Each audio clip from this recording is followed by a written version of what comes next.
क्या होगा, हम जो है अज्ञानियों की तरह हाय हाय करके रोते रहेंगे। यह बात असंभव है कि मैं पहले ना था, तुम ना थे और ये राजा भी ना थे और इसके बाद नहीं रहेंगे। जैसे देहधारियों की इस देह की लड़कपन, जवानी, बुढ़ापा ये अवस्था होती है, तैसे ही मृत्यु के बाद दूसरी देह की भी होती है। लेकिन ज्ञान जो है, ज्ञान क्या होता है कि हमें जिस चीज का आभास करा देता है हम उस चीज के अभ्यस्त हो जाते हैं, है ना।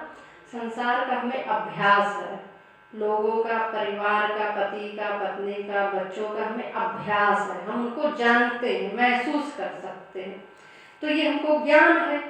तो इसी अभ्यास के कारण हम उसको छोड़ नहीं पाते हैं। और ये अभ्यास कैसे होता है, ज्ञान कैसे होता है, शब्दों से ही होता है। यानी पति है, परिवार है, विषय है, सामान है, वस्तु है, भोग है, तो हर चीज का नाम है। और हर चीज जो है, नाम के मतलब है कि शब्द है, हर वस्तु, हर व्यक्ति का कोई ना कोई नाम जरूर है। अगर उसका हम नाम त्याग दें, है नाम ही अगर उसका छोड़ दें, नाम सब चीज का छोड़ते चले, यानी कि कोई भी चीज हम देख रहे हैं, सोचने के अगर इसका नाम ना हो तो क्या होगा, वो वस्तु का महत्व। यानी बहुत सी चीजें अभी भी ऐसी अप्रकट हैं सबके सामने कि उनका हमें ज्ञान नहीं है। ठीक, जैसे उड़न तस्त्री है, दूसरा भी ब्रह्मांड है, वहां भी लोग हैं, 33 कोटि के देवता है, न जाने कितने देवता ऐसे हैं जिनको हम जानते ही नहीं है, अप्रत्यक्ष रूप में है। अब हमें उनका ज्ञान नहीं है, उनको हम जानते नहीं है, तो हम उनका पूजन नहीं करते, ना हमारा उनके प्रति कोई भाव होता है। जिसको हम जानते हैं, जहां तक हमारी ज्ञान की पहुंच होती है, जो आपने स्वाद चखे हैं, रसगुल्ले का मान लो स्वाद चखा है, चाय का स्वाद चखा है, तो वो जो ज्ञान उसका हो गया है चाय का और रसगुल्ले का, तो इस कारण बार बार ललक उठती है कि हम उसको पिए। ठीक, अगर जिसने चाय कभी जीवन पी ही ना हो तो क्या उसको ललक उठेगी चाय पीने की, उठेगी ही नहीं ललक। तो ये जो ज्ञान होता है ये हमारी इंद्रियों से होता है, आंखों से होता है, जीभ से होता है, स्पर्श से होता है, बुद्धि से होता है, मन से होता है, इनसे हमारा ज्ञान होता है और ज्ञान के कारण ही हम उसमें लिप्त रहते। अब इन सभी शब्दों को हटा दो। जैसे कोई भी संकल्प करना है, कोई व्यक्ति कह दे कि मैं बहुत गरीब हूँ, ठीक, अगर उसने सोचता है कि मैं गरीब हूँ तो उसको व्यक्त कैसे करेगा, वो शब्दों से ही तो व्यक्त करेगा, मन के भावों से ही, बुद्धि से ही तो जानेगा कि मैं गरीब हूँ। कह दे कि ये शब्द तुम ना बोलो और फिर इस भाव को तुम महसूस करो, इस शब्दों को हटा दो तो क्या वो भाव बनेगा, भाव नहीं। ये शब्द ही हर चीज में दीवार पैदा करते हैं, है ना, हर वस्तु की प्राकट्य पैदा करते हैं जो शब्द होते हैं। बात समझा रहे नहीं, ये बड़ी गूढ़ बात है, ये बड़ी गहरी बात है। कोई कहे कि मैं बहुत अमीर हूँ, मैं बहुत धनी हूँ, अगर धन का अभिमान तुम्हें रखना है तो तुम शब्द हटा दो, बिना शब्दों के, बिना नाम के तुम इस अभिमान को प्रकट कर पाओ कि मैं अमीर हूँ, तो क्या कोई प्रकट कर पाएगा? या मन में भी तुम इस भाव को लाना चाहो कि मैं अमीर हूँ, ये शब्द ना तुम मन में भी सोचो, ये शब्द ना हो, बिना शब्दों के तुम इस भाव को प्रकट करना चाहो या महसूस करो तो प्रकट कर पाओगे? नहीं प्रकट होंगे, है ना। तो ये जो शब्द होते हैं, शब्द क्या है, हमारे मन, बुद्धि, चित्त, अहंकार होता है, इंद्रियां होती। जब ये सब शब्द सारे हट जाते हैं, शब्द हमारे सारे हट जाते हैं, कोई भी संकल्प करना है, पूजा करने चल रहे, संकल्प करना है, ओम विष्णु विष्णु अद्भुत ब्रह्मांड दीप पराते श्री शेषवारा कल्पे वैवस्वतमस्ते अष्टामे स्थिते कलियुगे कल्पितं चरणे जम्बुद्वीपे भारत खंडे भरतवर्षे कानपुर नगरे मंदना क्षेत्रे स्वगृहे जयाग्नोत्री, इस तरह कोई भी संकल्प लेते हैं तो हम अपने इन शब्दों को, इस स्थान का नाम लेते हैं, ठीक, स्वयं का हम नाम लेते हैं तो हम उसको जोड़ते जाते हैं। तो ये नाम हमारा इसी कलयुग में, केवल इस काल में ही तो सत्य है। मेरा नाम जया इसी समय तो केवल सत्य है, इसके पहले न जाने कितने जन्म हुए, तब भी हमारे कितने सारे नाम रहे थे, ठीक, तो उसमें भी हमारे अलग अलग नाम थे। अगर वो नाम एक सत्य है तो हर जन्म में नाम अलग अलग क्यों था? या हर जन्म में हमारा अलग अलग रूप क्यों था? हर जन्म जितने पिछले जन्म लिए हैं तो ना जाने कितने ही पिछले हमने पशुओं के और पक्षियों के, जीवों के हमने सारे रूप ले चुके हैं। सत्य तो वो नहीं था। अगर वो सत्य था तो फिर वही हमेशा बना रहना चाहिए। तो जो नाम है, नाम के द्वारा हमें वस्तु का, शब्दों का हमें बोध होता है। अगर इन शब्दों को हम हटाते चले जाएं, ठीक, यानी कि हम मन से दिन रात हम इसका अभ्यास करें कि किसी भी वस्तु को हम नाम से नहीं जानते हैं, किसी भी व्यक्ति को हम नाम से नहीं जानेंगे। हम नाम से ही, शब्दों से ही तो कहते हैं कि अमीर हैं कि गरीब हैं, शब्दों से ही तो कहते हैं कि गोरे हैं कि सुंदर हैं कि काले हैं, कैसे हैं, शब्दों से ही तो कहते हैं कि हम अच्छे हैं बुरे हैं, तुम अच्छे हो या बुरे हो, शब्दों के द्वारा ही तो कहते हैं। इन सभी शब्दों को अगर खींच लो, हटा दो, तो क्या बचेगा वहां पर? कुछ नहीं बचेगा। लेकिन फिर भी कुछ तो रहेगा ना, रहोगी तब भी तुम ना। ऐसा तो नहीं कि तुम सारे शब्द हटा देंगे, नाम हटा देंगे, रूप हटा देंगे तो तुम बचोगी नहीं, बचोगी तो तब भी ना। वही आत्म तत्व है। जब इस सारे शब्दों को हम खींच देते हैं, हटा देते हैं, तो जो बचता है वो आत्मा होती है।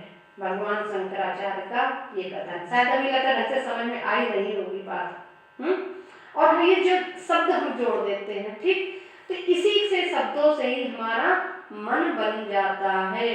और इसी मन के ही कारण हमें, अपने मन के कारण, हो सकता है व्यक्ति बहुत कुरूप हो लेकिन हमें बहुत सुंदर लगता हो, क्योंकि हमारा मन उस पर आसक्त है, इसलिए वो हमको सुंदर दिख रहा है। हो सकता है अगले को सुंदर ना दिख रहा हो, तो हम उसको चाहने लगते हैं।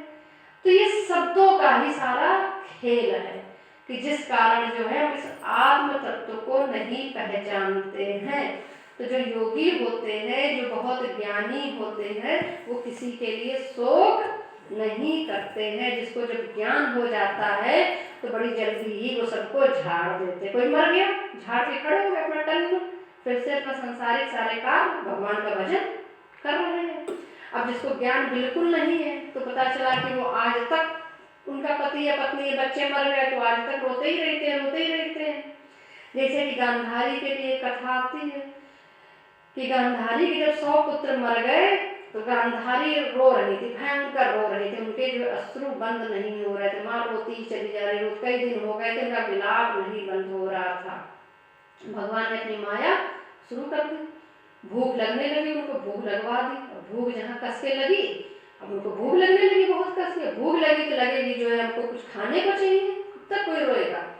फिर उन्होंने, भगवान ने अपनी माया से एक दूर जो है एक फल का पेड़ प्रकट कर दिया। अब जो है गांधारी बच्चों के जो सब पड़े थे उन सबको छोड़ करके उस पेड़ की ओर दौड़ी, हमें उस फल को खा करके अपनी भूख हम मिटा लें। तो वहां जब पहुंची तो फल तोड़ने की कोशिश की तो ऊंचा फल था, नहीं पहुंच पाई। तो इतनी तेज भूख लगा दी भगवान ने कि मोह सारा टूट गया, अपने ही लड़कों की लाशें एक के ऊपर एक रख करके चढ़ने लगी उस फल को तोड़ने के लिए।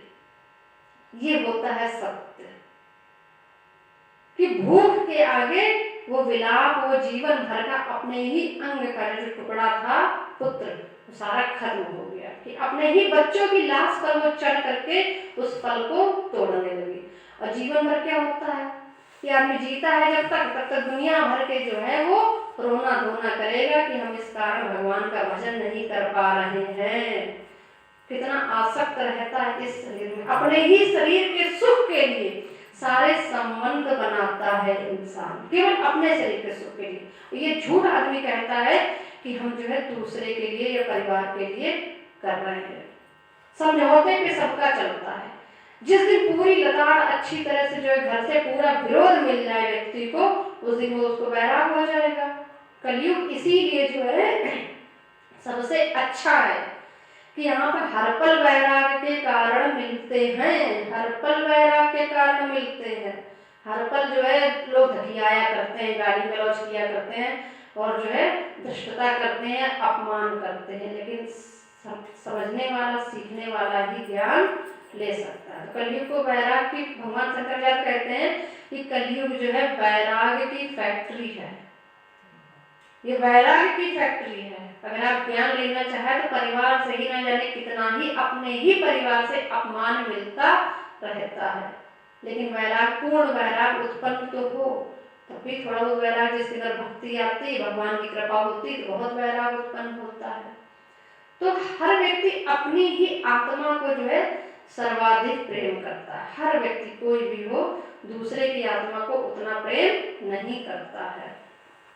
तो जो ज्ञानी होते हैं वो किसी के लिए नहीं रोते हैं, वो बहुत जल्दी ही जो है शांत हो जाते हैं, दुनिया के दुख द्वंद्वों से। सुनना हो तो आगे सुन लो, यहाँ बैठ जाओ के आ जाओ, बैठ जाओ के सुन लो के आ जाओ, ऐसी कोई बात नहीं, बैठ के सुन लो के।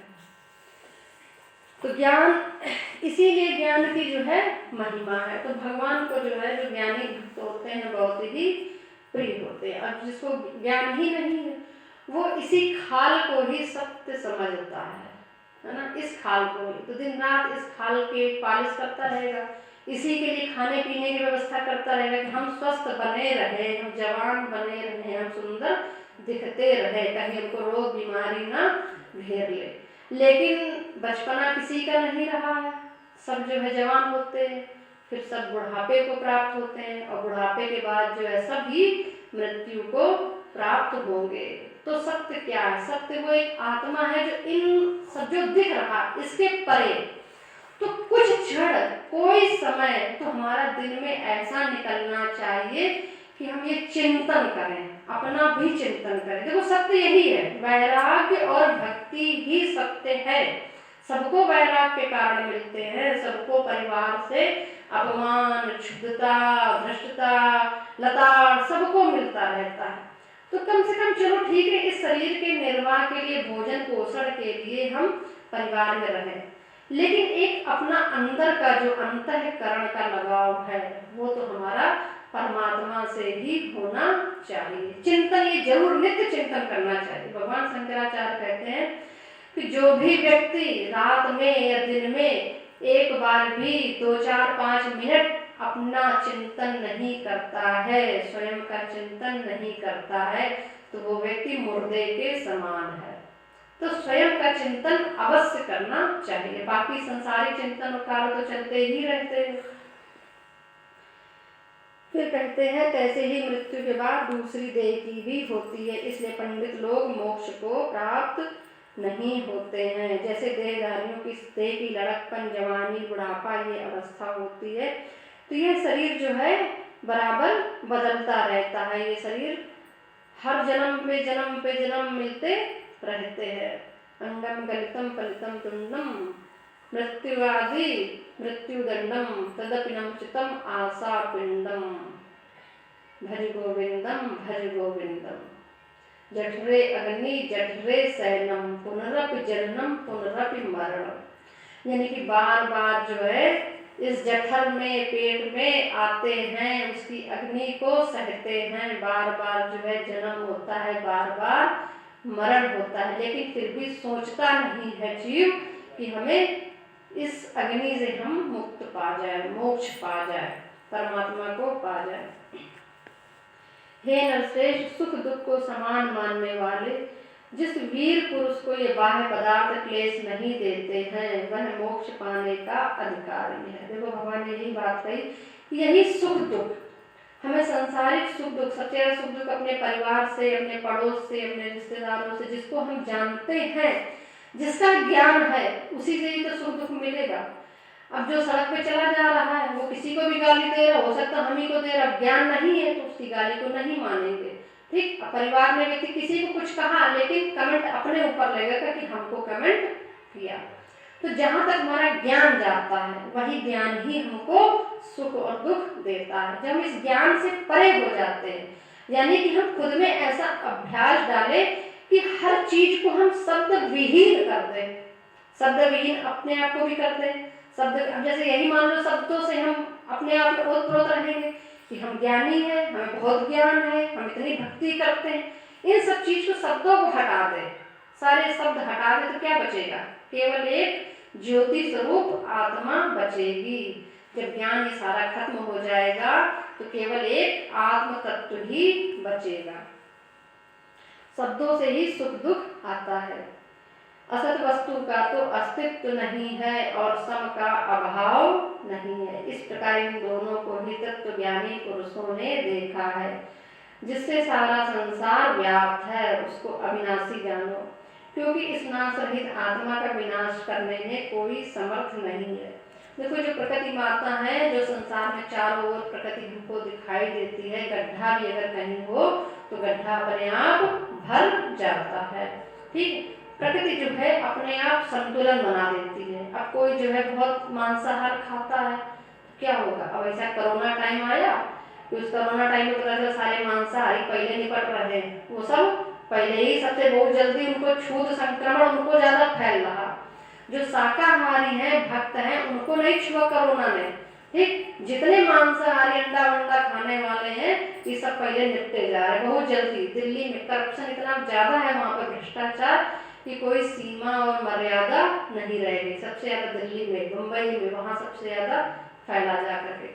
तो जो हम आचरण विहीन हो जाएंगे, यानी कि प्रकृति अपने आप अपना संतुलन बना लेती है। अगर आज आप हत्या कर रहे हैं तो कल कोई न कोई जो है आपकी हत्या निश्चय ही करेगा। तो कहते हैं यह आत्मा जो है अविनाशी है, यानी कि हमारे ये आत्मा को हमको कोई नहीं मार सकता। हमारे इस शरीर को जला सकते हैं, ठीक है, इस मांस को गला सकते हैं, जला सकते हैं, लेकिन जो एक अविनाशी तत्व तो आत्मा है, यानी कि हम थे, हैं और रहेंगे। तो अगर ये प्रकृति हमारी हमको पिछले जन्मों को ना भुलाएं तो व्यक्ति क्या होगा? पागल हो जाएगा। तो हमारे पिछले अनेकों अनंत जन्म हो चुके हैं, यानी कि सभी जन्मों में हम कुछ ना कुछ, जो कुछ भी दिख रहे हैं, जितने जीव जंतु, मकड़ी और जाला और ईटा पत्थर और पशु पक्षी सर्प कीड़े मकोड़े, हम सब कुछ बन चुके हैं। समझ, सब कुछ हम बन चुके हैं। अगर ये सब सार प्रकृति क्या करती है? ये सब भुलाने का काम करती है। उसने सब कुछ हमारा धो देती है, सब भुला देती है, तो हम फिर से नया जीवन जी पाते। जैसे किसी औरत का बच्चा मर जाए तो 4-6 महीने ही वो शोक कर पाएगी। प्रकृति ऐसी ही कृपा करती है कि वो मस्तिष्क से उस ज्ञान को भुलाने लगती है, उसको वहां पर शोक को कम कर देती है, तो व्यक्ति का दुख खत्म होने लगता है।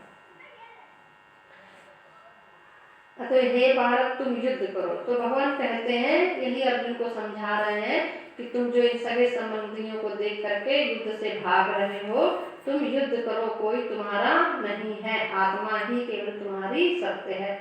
जो पुरुष इस आत्मा को मारने वाला तथा जो मरने वाला मानते हैं वे दोनों ही ज्ञानी नहीं है, क्योंकि यह आत्मा न मरती है न मारती है। आत्मा न कभी जन्मती है और न कभी मृत्यु को प्राप्त होती है। तो इस आत्मा का भी कभी जो है जन्म नहीं होता है, ना ही कभी जो है ये मृत्यु को प्राप्त होती है। कोई सोचता है कि हम किसी को मार देंगे या कोई हमको मार देगा, तो केवल इस शरीर को ही जो है वो अपघात कर सकता है। आत्मा से तो हम अमर हैं। जो पुरुष इस आत्मा को नित्य अविनाशी निर्विकार और अजन्मा जानता है वह किसको घात करावेगा और किसको मारेगा। तो जब व्यक्ति इस तरह का ज्ञानी हो जाता है, आत्मा का उसको ज्ञान हो जाता है, तो इस ज्ञान से ईर्ष्या द्वेष भी अपने आप ही खत्म हो जाता है। व्यक्ति फिर ईर्ष्या द्वेष नहीं रह जाता, सोच लेता है कि सभी आत्माएं हैं, शरीर है, इस शरीर के साथ ही गुण और दोष लगे हुए। आत्मा निर्विकार, उसमें कोई गुण है ना कोई दोष है, एक ज्योति है। जैसे कि अग्नि जलाओ प्रज्वलित करो, ज्योति के स्वरूप में आकाश, दीपक जलाओ तो ज्योति ऐसा लिंग स्वरूप होता है, उठती ज्योति, तो बस ज्योति ही केवल यहाँ पर एक प्रकाश है। इसी कारण जो है अस्तो मां सद्गमय तमसो मां ज्योतिर्गम, इसी कारण हर व्यक्ति प्रकाश की ओर भागता है। हर व्यक्ति जो है सद्मार्ग चाहता है, प्रकाश चाहता है, ज्ञान चाहता है, क्योंकि हमारी मूल प्रकृति यही है कि हम प्रकाश स्वरूप हैं। इस कारण यही है, हर व्यक्ति अपने बच्चों को इसीलिए पढ़ाना लिखाना चाहता है, क्योंकि प्रकाश स्वरूप है, ज्ञान चाहिए उसको, ज्योति चाहिए, मूल स्वरूप है। जिस प्रकार मनुष्य पुराने वस्त्र को फेंक कर नए वस्त्र ग्रहण करता है, उसी प्रकार आत्मा पुरानी देह छोड़कर नई देह धारण करती है। आत्मा को शस्त्र नहीं काट सकते, अग्नि नहीं जला सकती, जल भिगो नहीं सकता। यह अविनाशी, सर्वव्यापी, स्थिर, अचल और सनातन है। इंद्रियों से जानी नहीं जा सकती है, कल्पना से भी परे है। तो ये इंद्रियों से, जो हमारी ये आँख है, कान है, नाक है, ये सब हमारी इंद्रियां हैं, हाथ पैर हमारी इंद्रियां हैं। तो केवल वर्तमान ही तक इनकी पहुँच है, वर्तमान तक ही हम इनसे पहुँच सकते हैं, जान सकते हैं, ज्ञान कर सकते हैं। और आत्मा क्या है? ज्ञान से परे है, यह शब्दों से विहीन है, क्योंकि ये सारी इंद्रियां तो जला दी जाएंगी, सभी इंद्रियां नष्ट हो जाएंगी, लेकिन जो ज्योति है वो ज्योति नहीं बुझ सकती है, वो शब्दों से परे है, शब्द विहीन है, आत्मा शब्द विहीन है। इसलिए ऐसा जानते हुए तुम्हें शोक करना उचित नहीं। हे महाभाव, यदि तुम इस आत्मा को नित्य जन्म लेने और नित्य मरने वाली मानते हो तो भी तुमको शोक नहीं करना चाहिए। अगर तुम सोचते हो कि जो है ये आत्मा मर जाएगी या फिर आत्मा जन्म लेगी, तो जब मालूम है जो चीज उत्पन्न हुई है नष्ट हो जाएगी, या जो चीज नष्ट हुई है वो फिर उत्पन्न होगी, तो शोक क्यों करें? ये तो एक क्रम है, गोला है, विकास है, चलता ही रहेगा, चक्र है, चलता रहेगा। क्योंकि जो जन्मा है उसकी मृत्यु, और जिसकी मृत्यु हुई है उसका जन्म निश्चय है। अतः जो बात अनिवार्य है उसके लिए सोच करना व्यर्थ है। जन्म लेने से पहले क्या था किसी को मालूम नहीं, फिर मरने के पीछे क्या होगा कोई नहीं जानता। ऐसी दशा में किस बात का सोच करना तुमको उचित है? इस कारण सब प्राणियों के विषय में तुमको सोच करना उचित नहीं है। अपने धर्म को सोचकर तुमको घबराना उचित नहीं। अच्छा, ये जो है द्वितीय अध्याय का ये अर्थ हम पढ़ रहे थे पूरा, है ना? इसका हम ये सब सुना चुके हैं आप लोग को। इसका महात्मा बता देंगे, महात्मा क्या है। ये अध्याय 17 चल रहा है गीता का। हमने सोचा कि इसका महात्मा यहाँ शुरू हो गया, तो हिंदी अर्थ इसमें लिखा था, ठीक है। फिर अभी उसको क्रम यहाँ पर चल रहा है, वो सुना भी चुके हैं ये सब एक बार। खैर नई बात हर बार निकल आती भगवान की कृपा से। तो दूसरे अध्याय का महात्मा ये है। नारायण जी बोले, हे लक्ष्मी, दक्षिण देश में एक पूर्ण नाम का नगर था। वहाँ एक देव सुशर्मा धनवान रहता था। वह साधु सेवा करता था। जब संत सेवा करते बहुत दिन बीत गए, तब एक बाल नामक ब्रह्मचारी आया। उसकी सेवा बहुत करी और विनय करी। हे संत जी, मुझे कृपा कर श्री नारायण के पाने का ज्ञानोपदेश करो, जिससे मेरे जीवन का कल्याण और मुक्ति होवे। तब ब्रह्मचारी ने कहा, मैं तुझे गीता जी के दूसरे अध्याय का पाठ सुनाता हूँ, उसके सुनने से तेरा कल्याण होगा, तू श्रवण कर। एक अयाली वन में बकरियां चराता था और वहाँ मैं भजन करता था। एक दिन रात को अयाली बकरियां लेकर घर को चला। मार्ग में एक सिंह बैठा था। एक बकरी सबसे आगे चली आती देखकर शेर भाग गया।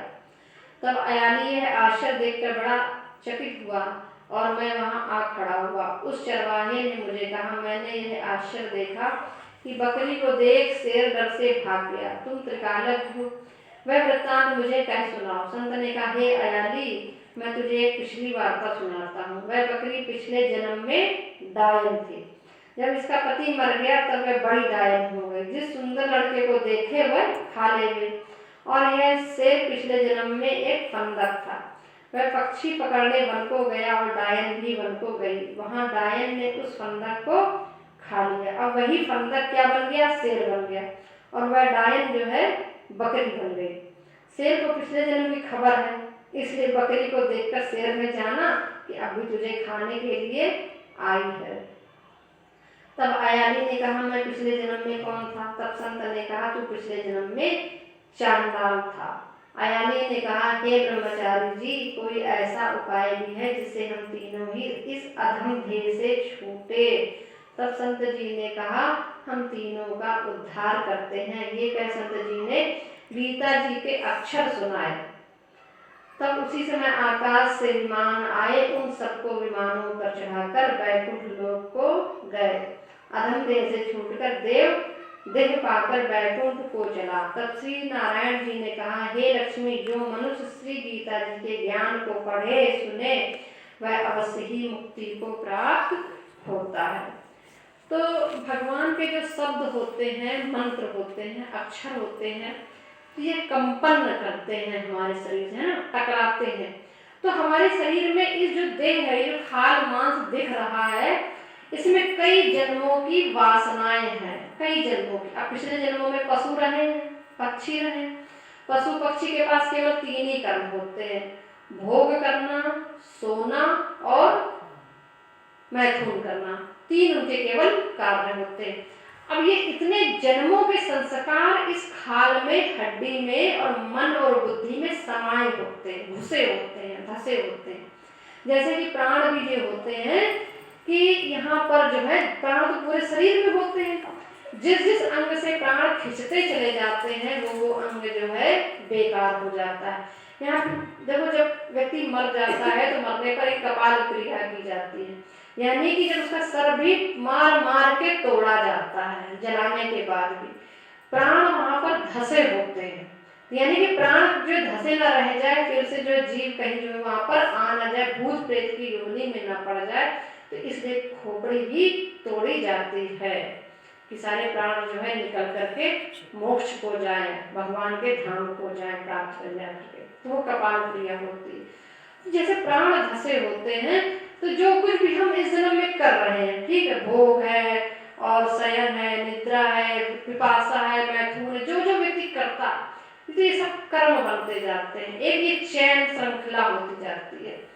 तो वो जो है सब इस शरीर में समाते जाते हैं। यहाँ इस शरीर के साथ ही जो है उसका बिल्कुल संग हो। यहाँ तक कि आप ये समझ लो, जिस जिस व्यक्ति से आप जहाँ जहाँ जैसे जैसे मिले हो, टकराते हो, मिलते हो, व्यवहार करते हो, आपके रिश्तेदार, आपके परिवार, आपके पड़ोसी, उनके गुण और दोष भी आप में समाते हैं, यहाँ पर जो है इकट्ठा होते हैं, स्थिति होते हैं।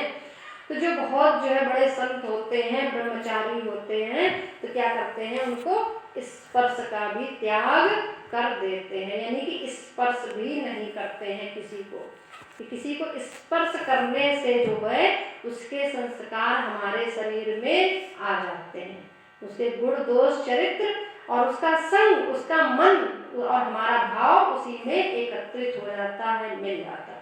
तो भगवान शंकराचार्य वगैरह जो इतने ऊंचे पद के सन्यासी थे, ये लोग तो किसी को स्पर्श करते ही नहीं, यानी कोई छोटा बच्चा भी आ जाए तो सर पे हाथ तक भी नहीं फेरते थे कि सर पे हाथ भी रखते। स्पर्श 2-3 फीट की दूरी पे ही हर व्यक्ति उनसे रहता है। तो वैसे भी साधक को यही ही करना चाहिए। अगर साधना करनी है तो हर व्यक्ति से कम 2 फीट की दूरी बना करके ही चलना चाहिए, नहीं तो उसके टच करने से, स्पर्श करने से बड़े संस्कार, पता नहीं उसके कैसे संस्कार, वो व्यक्ति कैसा है, क्या कर्म करता है जा करके। अब तुम पता चला भक्ति कर रहे हो, तुम दिन रात सफाई कर रहे हो, ओम पवित्रा पवित्र कर रहे हो, तुम गंगा जल से स्नान कर रहे हो, माला जप रहे हो। अगला तो जरूरी नहीं है कोई इतना माला जप करता ही करता हो, अगला तो जरूरी नहीं है कि इतनी घर में सफाई सुथराई स्वच्छता रखता ही रखता हो। तो उनके संस्कार हमारे अंदर जो है प्रवेश करते हैं, तो इसलिए थोड़ी दूरी सबसे बना। इसीलिए जब कोरोना का वायरस आया, इसने जो है जो सब कुछ नष्ट हो गया था, ये आगे बहुत गंदे तरीके से चलता था, वो सब इसने सब दूरी बना दी, 2 हाथ की दूरी, ठीक है, जो खत्म हो गई थी, लज्जा आने लगी थी, व्यक्ति इतने गंदे तरीके से चलता था, इसलिए फिर से 2 हाथ की दूरी भैया बना के रखो, दिन भर हाथ धो, दिन भर हाथ धो, ठीक। अब ये कल्चर इतना गंदा आ गया था कि खड़े खड़े कहीं भी चाट भी करे, खड़े खड़े खाने लगे, हाथ धोना दूर रहा, बस चाट खा लो, बतासे खा लो, सबका हाथ डूबा पड़ा है, वही बतासे हाथ खाने में लगे। कोरोना वायरस इसीलिए आया, बताया ना, ये प्रकृति जो है ना अपना संतुलन बना देती है, प्रकृति जो है सुधार कर देती है। व्यक्ति कितना गिरेगा, प्रकृति सुधार देगी, प्रकृति ऐसी चीज है। तो ये संस्कार जो होते हैं, संस्कार हमारे संस्कारों को नष्ट करते हैं। तो हमारे शरीर में कितने कुछ बहुत से गलत संस्कार समाज से ही मिल जाते हैं। अब हम तो गलत इतना कर्म धर्म कर रहे हैं, इतनी मेहनत कर रहे हैं, दिन रात जप ही करते हैं, ठीक, लेकिन गलत संस्कार आ जाते हैं तो वो बार बार हवा जो है हमको दूषित करती है। लेकिन ये जब भगवान का मंत्र का जप होता है, ठीक, जब गलत संग दूषित करता है तो भगवान का मंत्र जप भी हमको पवित्र करता है। तो ये मंत्रों से एक विशेष जो है ध्वनि निकलती है।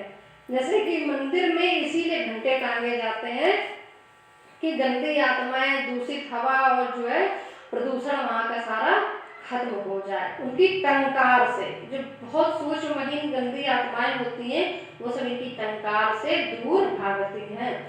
तो हम जब मंत्रों का जप करते हैं, फिर जब बार बार हमारी जुबान पे चलता है कि बार बार हमारे इस शरीर से स्पर्श करता है, टकराता है, तो हमारे कई पूर्व जन्मों की वासनाएं नष्ट करता है। इसीलिए मंत्रों का हमको सीधा सीधा लाभ मिलता है। तो जहाँ राम तहाँ नहीं काम, ठीक। तो जब राम का नाम जहाँ पर होता है तो वहाँ कामनाएं, वासनाएं नहीं रह पाती हैं, वो नष्ट करने लगती हैं।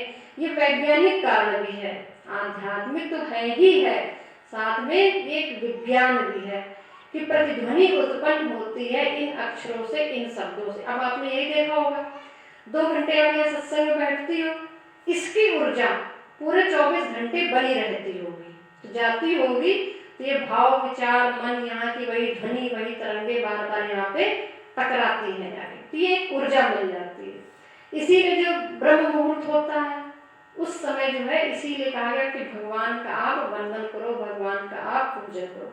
तो ब्रह्म मुहूर्त में आप इतनी पूजा कर लो, इतना जप कर लो कि वो जप की ऊर्जा आपको पूरे दिन विषय वासनाओं से, गलत संग से बचाए।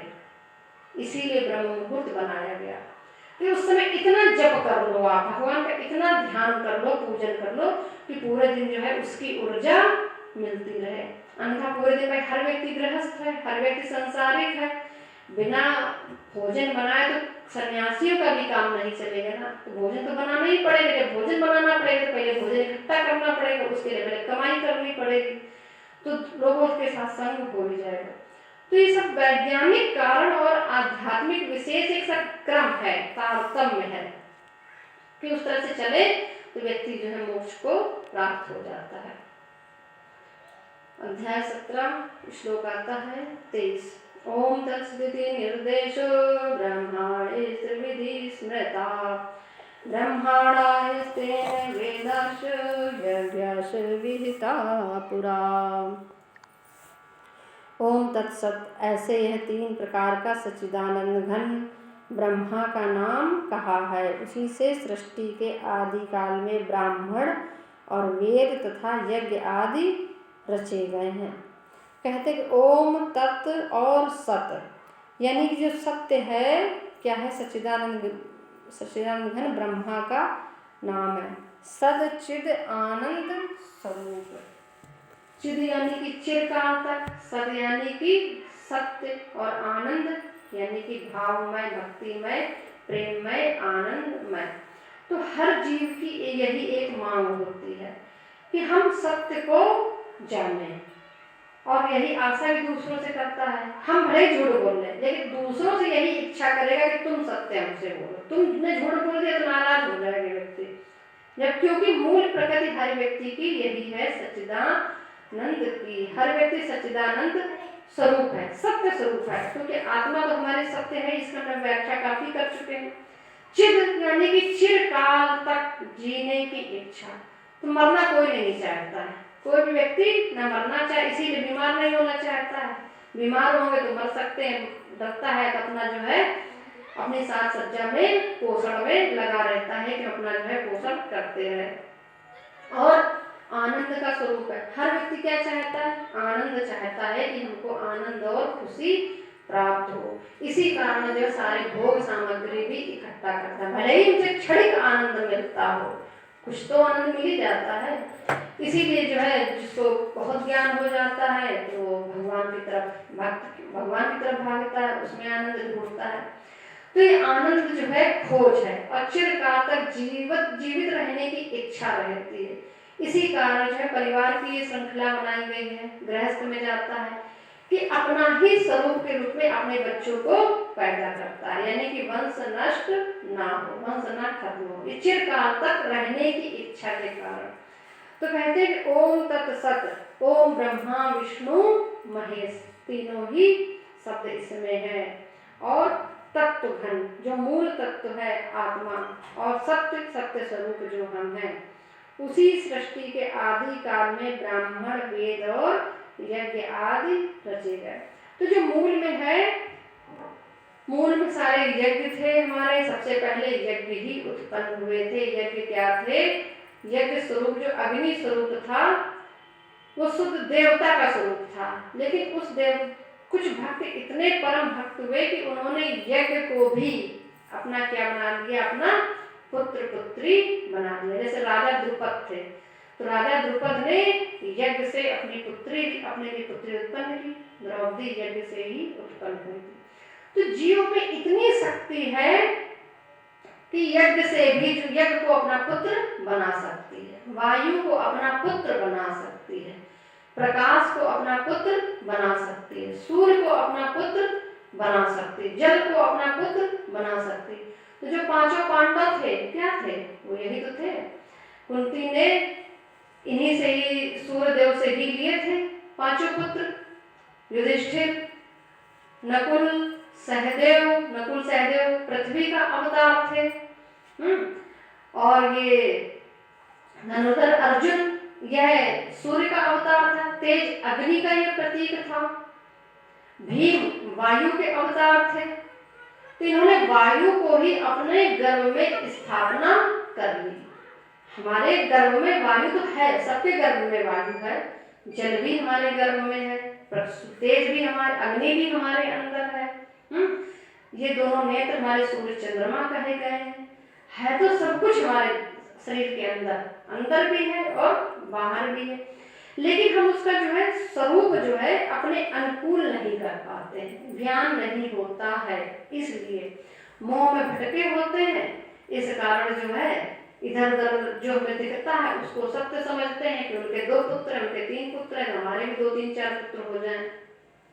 ठीक, जो परम ब्रह्म तत्व पुत्र के रूप में हमारे शरीर में है, उसको हम साकार नहीं कर पाते हैं, क्योंकि अज्ञान के कारण। जिसको ये ज्ञान हो जाता है, मीराबाई को इतना ज्ञान हो गया, तो उनका तो कोई वंशज आज है ही नहीं, लेकिन वो आज भी हमारे बीच में जिंदा है, अमर है, आज भी उनका नाम लिया जाता है। और कितने अरबपति करोड़पति मर गए हैं, क्या उनके 2-4 के भी नाम आपको याद है? उनके वंशज आज भी चल रहे हैं, लेकिन उनके नाम किसी को नहीं पता है। मैंने कितने टाटा बिरला के नाम से उनका ब्रांड टाटा बन गया है, तो उतना मालूम है। और उनके मूल नाम बता दो, उनके पिता का और उनके बच्चों का, कोई नहीं जानता। एक समय बाद ये भी गायब हो जाएगा। लेकिन अमर कौन हो गया है? जिसने ज्ञान को जन्म दे दिया है ना, कि जो मूल तत्व है उसको ही अपना पुत्र पुत्री बना लिया है, परमात्मा का ही हो गया। वो आज भी हमारे बीच में जिंदा है। धन से कोई जिंदा नहीं है, ज्ञान से जिंदा है, और ज्ञान से ही ये संसार भी चल रहा है। तो ज्ञान कहीं जो है अमोघ भी होता है हमारे लिए, और कहीं जो है ज्ञान खतरनाक भी हो जाता है। अब जिस चीज का ज्ञान नहीं होना चाहिए, पता चला उस चीज का ज्ञान बच्चों को हो गया तो लत बुरी पड़ गई। अब शराब का ज्ञान और सिगरेट का ज्ञान बच्चे को हो जाए तो क्या होगा? छूटेगा ज्ञान?